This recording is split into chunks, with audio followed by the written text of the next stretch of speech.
कर्म करते हुए अकर्म की स्थिति भारतीय दर्शन की एक अत्यंत गूढ़ और गहन अवधारणा है, जिसे विशेष रूप से भगवद्गीता और अष्टावक्र गीता में स्पष्ट किया गया है।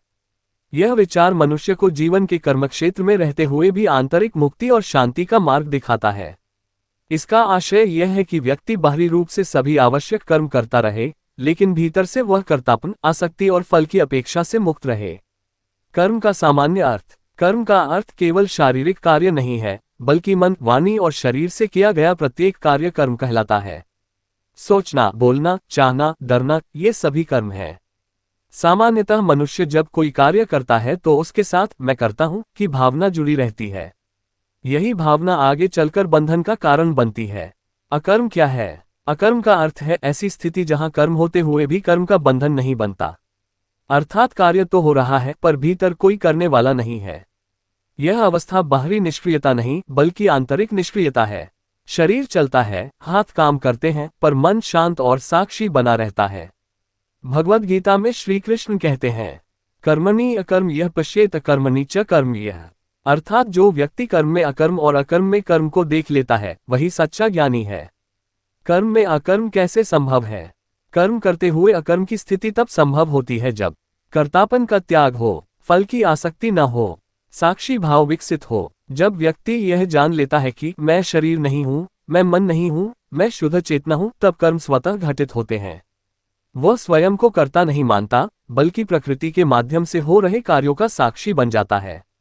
अष्टावक्र गीता का दृष्टिकोण। अष्टावक्र गीता में यह बात और भी स्पष्ट रूप से आती है।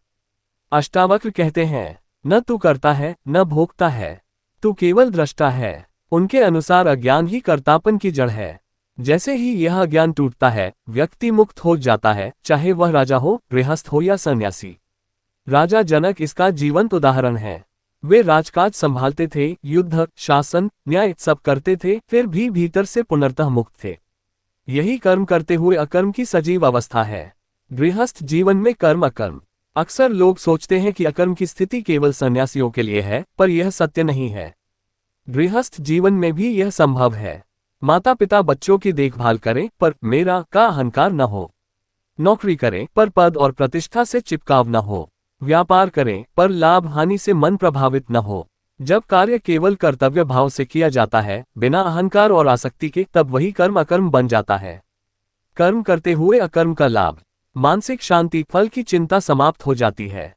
बंधन से मुक्ति, कर्मफल के चक्र से छुटकारा, स्वतंत्रता का अनुभव, भीतर गहरी आजादी।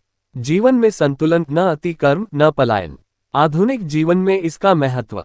आज का मनुष्य तनाव, चिंता और प्रतिस्पर्धा में घिरा हुआ है।